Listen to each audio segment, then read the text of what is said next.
Welcome back now to Fox and Friends, 51 minutes after the hour. If you could implant a computer chip into your child to help find them if they got lost, would you do that? The technology is now available, but there are, of course, some worries out there about its misuse. Former federal prosecutor Doug Burns and former federal prosecutor and criminal defense attorney Tom McKean join us to talk and debate and duke it out about implanting your children with chips. Tom, I want to start with you. On the surface, this thing sounds to me like cruel and unusual punishment. Is it? Well, it's going to be voluntary, so let's remember that. But second of all, I think it has some uses.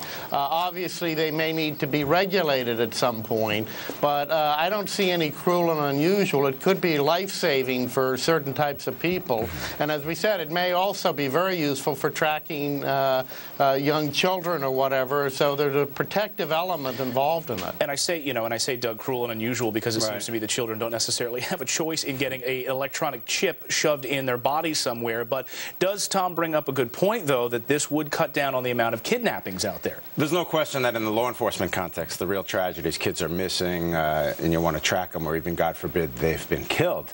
Absolutely a huge positive. But the problem you just identified, I couldn't agree more. Number one, can you just insist that your child have this, or should you go to court and get a court order? That's number one. Number two, what about if bad guys get the information or clone it, and then they can follow children? That's not so great either. So I think this thing is problematic on many levels. Do we worry at all, Tom, that because children don't have a choice in this matter, that this then becomes a question about what parents are then doing to their children?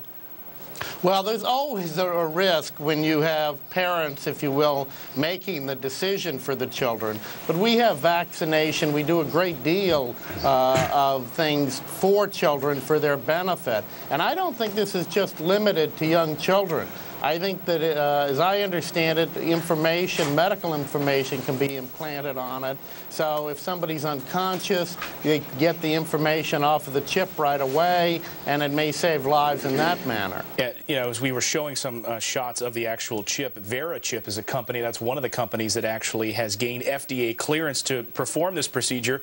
And so the government is already saying it's okay, it appears to be safe.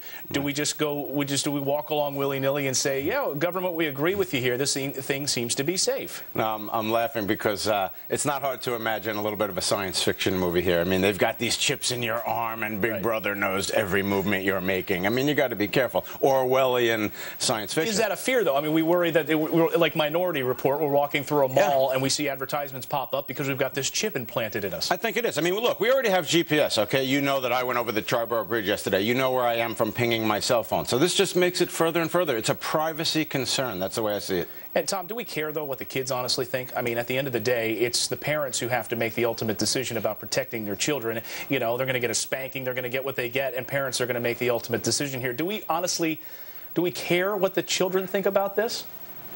Well, when you say the children, I mean, I think it depends on the age. If you're talking an infant, obviously, as a parent, we have to substitute our judgment as to what's best. If it's being misused, we've got to realize anything can be misused.